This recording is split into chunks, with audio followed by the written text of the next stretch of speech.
வணக்கம்,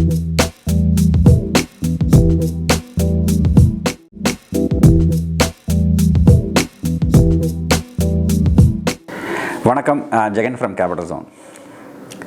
நிறைய பேர் என்கிட்ட கேட்குற கேள்வி தான், ஜெகன் கொஞ்ச நாள் நீங்கள் ப்ராஃபிட் பண்ணுறீங்களான்னு எனக்கு சந்தேகம் இருந்தது. அப்புறம் எனக்கு ஓரளவுக்கு நம்பிக்கை வந்துடுச்சு. நீங்கள் உங்களோட ஸ்க்ரீன்ஷாட்டு மற்ற லைஃப் ஸ்டைல் இதெல்லாம் பார்க்கும்போது நீங்கள் ப்ராஃபிட் தான் பண்ணுறீங்க அப்படின்னு. ஆனால் இப்போ என்ன சந்தேகம் வருதுன்னா, நீங்கள் என்ன தான் பயன்படுத்துகிறீங்க? டெக்னிக்கல் அனாலிசிஸ்னு ஒன்று ஊரில் எல்லோரும் சொல்கிறாங்க. அதை நீங்கள் பயன்படுத்துகிறீங்களா இல்லையா? அப்படி பயன்படுத்துகிறீங்கன்னா அப்படி என்னெல்லாம் பயன்படுத்துகிறீங்க? இப்போ கரண்ட்டாக இப்போ தற்சமயம் என்ன மாதிரி ஸ்ட்ராட்டஜிக்கெலாம் நீங்கள் இந்த டெக்னிக்கல் அனாலிசிஸ் நீங்கள் பயன்படுத்துகிறீங்கன்னு தெரிஞ்சுக்கலாம் அப்படின்னு கேட்டாங்க. ஸோ அதனால் ஒரு வீடியோ போட்டலாம் அப்படின்னு நினச்சேன்.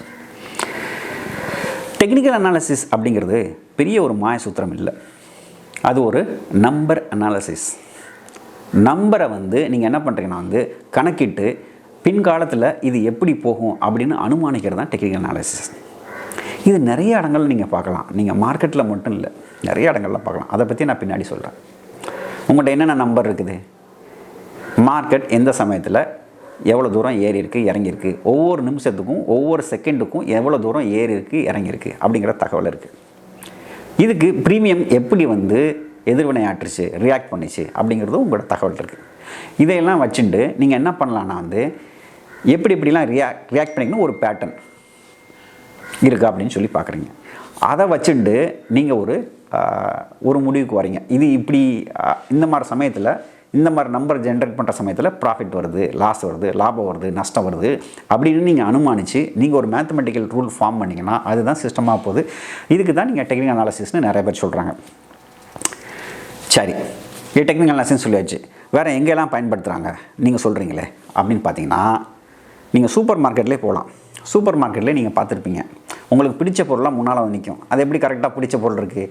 இதே இது நீங்கள் டெல்லியோ மும்பையோ போகும்போது அது வேறு மாதிரி இருக்கும். ஏன்னா அந்த மக்களோட மனநிலையை பிரதிபலிக்கிற மாதிரி தான் பொருள் வைப்பாங்க. ஒவ்வொரு ஸ்டேட்டுலேயும் ஒவ்வொரு விதமான பொருள் வேகமாக போகும். இப்போ நம்ம ஊரில் அரிசி வேகமாக போகும். நார்த் இந்தியாவில் பார்த்திங்கன்னா கோதுமை அதிகமாக சேல் ஆகும். அது மாதிரி அங்கே உள்ள கூட்டங்களுக்கு தகுந்த மாதிரி நம்பர் அனாலிசிஸ் என்ன சொல்லுதோ, டேட்டா என்ன சொல்லுதோ அதை பொறுத்து தான் என்ன பண்ணுவாங்கன்னா உங்களுக்கு அந்த தியரி வேலை செய்யும். இப்போ நீங்கள் எடுத்துங்க, வெதர்லாம் எப்படி ப்ரிடிக்ட் பண்ணுறாங்க, இதுக்கு முன்னால் உள்ள ஹிஸ்ட்ரி, இப்போ என்ன நம்பர் அப்படின்னு பார்த்து தான் வெதர் ப்ரிடிக்ட் பண்ணுறாங்க. வானிலை ப்ரிடிக்ட் பண்ணுறாங்க இல்லையா, மழை வரும், காற்றடிக்கும், வெயில் அடிக்கும், இதெல்லாம் எப்படி ப்ரிடிக்ட் பண்ணுறாங்க, கரெக்டுங்களா? இதை எடுத்துங்க, கூகுள் அசிஸ்டண்ட் எடுத்துங்க. காலையில் 9 மணிக்கு நீங்கள் எந்திரிச்சு ஆஃபீஸ் போகலையா அப்படின்னு சொல்லி கேட்குது இல்லையா, அது எப்படி சொல்லுது? Number analysis. இங்கே கூட்டமாக இருக்குன்னு சொல்லுது இல்லையா, இங்கே டிராஃபிக்காக இருக்குன்னு சொல்லுது இல்லையா, இந்த பக்கம் போகாதீங்க அப்படின்னு சொல்லுதில்ல, இது எப்படி சொல்லுது? Number analysis. ஸோ எங்கெல்லாம் நம்பர் இருக்கோ அங்கெல்லாம் ஒரு நம்பர் அனாலிசிஸ் இருக்குது. ஏன்னா நம்பர் எல்லாமே ரேண்டம் கிடையாது. ரேண்டமாக இருந்தாலும் ஒரு பேட்டர்ன் இருக்கும். அந்த பேட்டர்னை கண்டுபிடிக்க வேண்டியதான் உங்கள் டெக்னிக்கல் அனாலிசிஸோட வேலை. நம்மளே சொல்லுவாங்க, ஒரு ஆளை பற்றி சொல்லணும்னா உன் நண்பனை பற்றி சொல், உன்னை பற்றி சொல்கிறேன்பாங்க. அது ஒரு நம்பர் அனாலிசிஸ் தான். உங்களுக்கு ஒரு 5 மோசமான நண்பர்கள் இருந்தால் நீங்களும் மோசமாக இருப்பீங்க. உங்களுக்கு பெஸ்ட்டு 5 நல்ல ஃப்ரெண்ட்ஸ் இருந்தாங்கன்னா நீங்களும் நல்லா இருப்பீங்க. அசோசியேஷன். ஸோ இந்த நம்பர் அனாலிசிஸ்ங்கிறது ஸ்டாக் மார்க்கெட்டுக்கு மட்டுமே உள்ளது கிடையாது, எல்லா இடத்துலையும் இருக்குது. அதை நீங்கள் இங்கே பயன்படுத்துகிறீங்க, அவ்வளோதான். ரைட்டு. இப்போ அடுத்த கேள்வி என்னென்னா, நான் படித்தேன் டெக்னிக்கல் அனாலிசிஸ்னால் என்னென்னு படித்தேன், கேண்டில் ஸ்டிக்னா என்னென்னு படித்தேன், பிரேக் அவுட்னா என்னென்னு படித்தேன். ஆனால் நான் அதை பயன்படுத்தும் போது இமீடியட்டாக எனக்கு ஃபெயில் ஆயிடுச்சு, உடனடியாக அது ஃபெயில் ஆயிடுச்சு. இதை நான் என்ன செய்கிறது? நீங்கள் வேலை செய்யணும்னு சொல்கிறீங்களே, நீங்கள் வேலை செய்யலையே அப்படின்னு நீங்கள் எடுத்துட்டீங்கன்னா, டெக்னிக்கல் அனாலிசிஸில் ஒரு சிஸ்டம் மட்டும் முக்கியம் கிடையாது, அதோட ஸ்டாட்ஸ், கம்ப்ளீட் ஸ்டாட்ஸ். அப்படின்னு என்ன அர்த்தம்னா, 10 வருஷத்தில் எவ்வளோ தடவை தொடர்ந்து ஃபெயில் ஆகிருக்குது, எவ்வளோ அமௌண்ட்டு ஃபெயில் ஆகிருக்குது, இது எவ்வளோ தூரம் ட்ராடவுன் வரும், எவ்வளோ தூரம் தொடர்ந்து லாஸ் வரும் அப்படிங்கிற டேட்டாவும் இருக்குது. அந்த டேட்டாவை நீங்கள் பார்க்கணும். சிஸ்டம் மட்டும் முக்கியம் கிடையாது. ஏன்னா நீங்கள் என்ட்ரு ஆகும்போதே நீங்கள் லாஸ் பண்ணுற ஒரு பேஸில் வரலாம், லாஸ் பண்ணுற ஒரு பகுதியில் வரலாம். எடுத்தவொடனே உங்களுக்கு தொடர்ந்து 10 தடவை லாஸ் வரலாம், எடுத்தவொடனே 20 தடவை தொடர்ந்து லாஸ் வரலாம். இது ஃபெயில் ஆச்சுன்னு சொல்லக்கூடாது. ஏன்னா டெக்னிக்கல் அனாலிசிஸ்லேயே தொடர்ந்து எவ்வளோ தூரம் ஃபெயில் ஆகுன்னு சொல்லுது. அதையும் மீறி லாஸ் ஆச்சுன்னா கூட நீங்கள் சொல்லலாம், ஆமாங்க நீங்கள் 20 தடவை தான் லாஸ் ஆன்னு சொன்னீங்க, எனக்கு 30 தடவை தொடர்ந்து லாஸ் ஆயிடுச்சுன்னு சொல்லலாம். ஆனால் ஒரு ட்ரேடு இல்லை 2 ட்ரேடு இல்லை 3 ட்ரேடில் எனக்கு லாஸ் ஆயிடுச்சு, டெக்னிக்கல் அனாலிசிஸ் வேலை செய்யலன்னு சொல்லக்கூடாது. ஒரு அனாலிஸ் பண்ணுறீங்க, ஒரு லார்ஜ் நம்பர், ஒரு 100 ட்ரேடு இல்லை 200 ட்ரேடு, ஒரு 500 ட்ரேடு பண்ணிவிட்டு நீங்கள் சொல்லணும், அதுக்குள்ளே எனக்கு லாஸ் ஆகிடுச்சுன்னா என்ன பண்ணுறது அப்படின்னு நீங்கள் கேட்கலாம். அதுக்கு நீங்கள் பேப்பர் ட்ரேட் பண்ணலாம். உங்களுக்கு நம்பிக்கை வர்றதுக்கு ஒரு லார்ஜ் சாம்பிள் எடுத்து பார்க்கணும். அப்படின்னா தான் அது தெரியும். இந்த ஸ்டாட்ஸ் எல்லாமே தெரியாமல் என்னங்க 4-5 ட்ரேடு பண்ணி பார்த்தேன், எல்லாமே லாஸ் ஆகிடுச்சு, நான் என்ன பண்ணுறது அப்படின்னு கேட்டிங்கன்னா, இதை நான் ஒரு ஜென்ரலாக சொல்கிறேன். சென்னையில் வெயில் தாங்க அடிக்கும் அப்படின்னு நான் சொல்கிறேன். நீங்கள் மழை காலத்தில் போயிட்டு என்னங்க சென்னையில் வெயில் அடிக்குன்னு சொன்னீங்க, மழை தான் பெய்யுது, ரொம்ப குளிர்னு சொன்னீங்கன்னா எப்படி இருக்கும்? அது மாதிரி தான் இருக்கும். எப்படி நீங்கள் சென்னையில் ஒரு வானிலையை வந்து ஒரு 4-5 நாளில் தீர்மானிக்க முடியாதோ, அதே மாதிரி டெக்னிக்கல் அனாலிசிஸோட பிஹேவியரை, அதோட குணாதிசயத்தை நீங்கள் ஒரு வாரமோ ஒரு மாதத்துலையோ நீங்கள் தீர்மானிக்க முடியாது. ஒரு 3 மாதம் 6 மாதம் 1 வருஷமாவது நீங்கள் இதை தொடர்ந்து கண்காணித்தா தான் உங்களுக்கு தெரிஞ்சிருக்கும். அதனால் ஒரு சிஸ்டம் டெக்னிக்கல் அனாலிசிஸ் எடுத்துக்கோங்க, அதை பேக் டெஸ்ட் பண்ணி பாருங்கள். அதுக்கப்புறம் வந்து பார்த்திங்கன்னா வந்து ஒரு மினிமம் ஒரு 100 ட்ரேட் பண்ண விட்டு அது வேலை செய்யலான்னு சொல்லி பாருங்கள். டெக்னிக்கல் அனாலிசிஸில் என்ன சொல்கிறாங்கன்னா, நாங்கள் 10 ட்ரேடு ஃபெயில் ஆகுனா இனிமேல் வர காலத்தில் 15 ட்ரேடு கூட ஃபெயில் ஆகணும் சொல்லியிருக்கு. அதையும் நீங்கள் கணக்கில் எடுத்துக்க தான் பண்ணணும். இல்லைங்க எனக்கு நிறையா அடிக்கடி ப்ராஃபிட் வரணும், இப்போ வந்து தொடர்ந்து லாஸ் ஆனால் என் மனசு கஷ்டமாக இருக்குது அப்படிங்கிற பட்சத்தில் நீங்கள் 2 ஆப்ஷன் இருக்குது, 2 வழிகள் இருக்குது.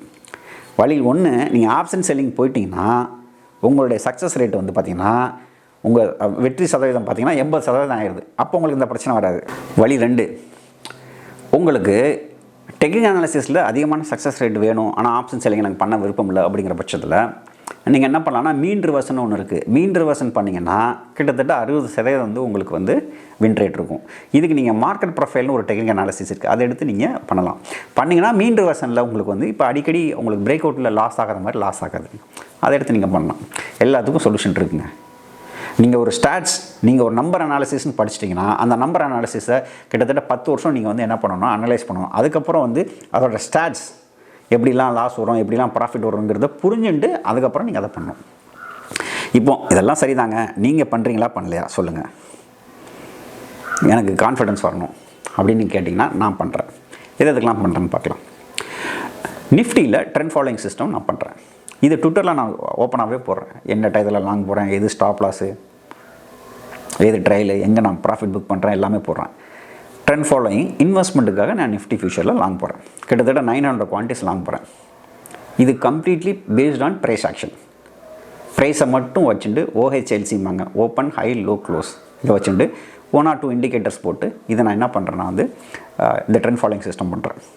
இது டெக்னிக்கல் தான். நான் எந்த நியூஸும் பார்க்குறதே இல்லை. டீமில் தான் பார்க்குறாங்க, சிக்னல் வருதான்னு அவங்க தான் எக்ஸிக்யூட் பண்ணுறாங்க, ட்விட்டரில் ஷேர் பண்ணுறாங்க. எனக்கு எந்த ரோலுமே கிடையாது. இதை டிசைன் பண்ணது மட்டும்தான் என்னுடைய ரோல். Purely mechanical. எந்த விதமான என்னுடைய தலையீடும் கிடையாது. யார் வந்தாலும் சரி, என்ன நியூஸில் என்ன நியூஸ் வந்தாலும் இதுதான் ஃபாலோ பண்ணுறோம். 75 மினிட்ஸ் பொசிஷனல் டெக்னிக்கல் அனாலிசிஸ் தான், வேறு எதுவுமே கிடையாது. நம்பர் 2, பொசிஷனல் ஸ்ட்ராட்டஜிஸ் நிறைய யூஸ் பண்ணுறேன். Quants based, data based. Premium எப்படிலாம் பிஹேவ் ஆகிருக்கு, இண்டெக்ஸோட ப்ரீமியம் எப்படி இருந்திருக்கு, ஸ்டாக்கோட ப்ரீமியம் எப்படி இருந்திருக்கு, இதோட ப்ரீமியம் டிஃப்ரென்ஸ் இருக்கும்போது நம்ம இதை ட்ரேட் பண்ணலாமா பண்ணக்கூடாதா அப்படிங்கிறத ரிசர்ச் பண்ணி, மேத்தமெட்டிக்ஸில் கூட ஸ்டாட்டிஸ்டிக்ஸ்னு சொல்லுவாங்க, அதை புள்ளி விவரம்னு சொல்லுவாங்க, அதெல்லாம் ஸ்டடி பண்ணி அதுக்கு தகுந்தாப்பில் ஒரு 2-3 ஸ்ட்ராட்டஜிஸ்லாம் நான் போடுறேன். ஆர்பிட்ராஜ் ஸ்ட்ராட்டஜிஸ் ஒன்று போடுறேன். பொசிஷனல் ஸ்டடி எஸ்டிபிடி, இன்றைக்கி விற்று நாளைக்கு வாங்குறது போடுறேன். அயன் ஃப்ளை ஸ்ட்ராட்டஜிஸ் இந்த வாரத்துலேருந்து ஆரம்பிக்க போகிறேன். Positional strategies 30% of my portfolio, 30% என் போர்ட்ஃபோலியோவில் வந்து இதுக்கு நான் அலோகேட் பண்ண போகிறேன். இது எல்லாமே பார்த்தீங்கன்னா இன்ட்ராடேயோட அன்கோரிலேட்டட் ஸ்ட்ராட்டஜியாக இருக்குன்னு சொல்லி இதையும் நான் பேக் டெஸ்ட் பண்ணியிருக்கேன். Quants based, number based. இன்றைக்கி கூட ஒருத்தவங்க ஒரு ஃபோன் பண்ணி கேட்டார் ஒருத்தர், ஒரு ட்ரேடர், ஃபேமஸான ட்ரேடரு, ஆர்பிஐ ஈவெண்ட் எப்பப்பா அப்படின்னு. எனக்கு தெரியாது, எனக்கு அது முக்கியம் இல்லை. நான் இன்ட்ராடே தான் பண்ணுறேன், எனக்கு அது முக்கியம் இல்லை. எல்லாமே பேக் டெஸ்டிங்லாம். ஆர்பிஐ ஈவெண்ட் இப்போ மட்டும் இல்லையா, இதுக்கு முன்னாலே வந்திருக்கு இல்லையா. ஸோ அதை பேஸ் பண்ணியும் நான் என்ன பண்ணுறேன், நான் வந்து இதெல்லாம் பண்ணுறேன். அப்புறம் இன்ட்ராடே எடுத்துக்கோங்க. இன்ட்ராடேலாம் கம்ப்ளீட்டாக 5 இயர்ஸ்க்கு பேக் டெஸ்ட் பண்ணுறது. எவ்வளோ ஸ்டாப் லாஸ் போடணும், ட்ரைலிங் எதுக்கு போடணும், என்ன நாளைக்கு எப்படி போடணும், என்ன நாளைக்கு எவ்வளோ பொசிஷன் சைஸ் வைக்கணும், எங்கே போர்ட்ஃபோலியோ ஸ்டாப் லாஸ் வைக்கணும், எங்கே போர்ட்ஃபோலியோ ட்ரைலிங் வைக்கணும், எல்லாமே பேக் டெஸ்ட் பண்ணியாச்சு. இப்போ நான் எதுலேயுமே தலையிடுறதில்லை. நான் மேத்தமெட்டிக்ஸில் இருந்ததுக்கும் கம்ப்யூட்டர் ஃபீல்டில் இருந்ததுக்கும் உண்மையான பிரயோஜனம் ஸ்டாக் மார்க்கெட்டில் தான் மேக்ஸிமம் பெனிஃபிட் அடைஞ்சதுங்கிறது. வந்து பட்ஜெட் ஸ்ட்ராட்டஜி கூட ஒன்று போட்டிருந்தேன், அதுவும் பேக் டெஸ்டட் ஃபார் 7 இயர்ஸ். அதனால தான் அது நல்லா வேலை செய்யுது. ஸோ என்னை பொறுத்த வரைக்கும் நீங்கள் டெக்னிக்கல் அனாலிசிஸ் யூஸ் பண்ணுறீங்கன்னா நான் யூஸ் பண்ணுறேன். அதை தான் நான் உங்களுக்கு சொல்லியும் கொடுக்குறேன் ஒர்க் ஷாப்பில். ஸோ நிறைய இடங்களில் சொல்லிக் கொடுக்குறேன். இந்த ட்ரெண்ட் ஃபாலோயிங் ஒன்றை தவிர, ஏன்னா ட்ரெண்ட் ஃபாலோயிங்க்கு இன்னும் எனக்கு டைம் வேணும். எனக்கு பார்த்திங்கன்னா வந்து நிறைய டெஸ்ட் பண்ணணும், இன்னும் டைம் வேணும். அதை தவிர மற்ற எல்லா விஷயங்களையும் நான் ஒர்க் ஷாப்பில் சொல்லிக் கொடுக்குறேன். எப்படி பொசிஷனல் பண்ணுறது, ரூல் என்ன, பேக் டெஸ்டிங் டேட்டா என்ன, எவ்வளோ பொசிஷன் சைஸ், எப்படி ப்ராஃபிட் பண்ணலாம் அப்படிங்கிறதெல்லாம் நான் சொல்லித்தரேன். இது சென்னையில் நடக்குது, சென்னையில் தமிழில் நடக்குது இந்த வாரம். Bangalore, Delhi, Mumbai, Hyderabad, all over the places எல்லாத்துலேயும் நடக்குது. சென்னையில் இந்த வாரம் வந்து தமிழில் நடக்குது. உங்களுக்கு ஆர்வம் இருந்தால் நீங்கள் இந்த ஒர்க் ஷாப்பை நீங்கள் சப்ஸ்கிரைப் பண்ணலாம். இப்போ உங்களுக்கு புரிஞ்சிருக்கும் டெக்னிக்கல் அனாலிசிஸ்னால் என்ன, நான் யூஸ் பண்ணுறேன்னாங்கிறது.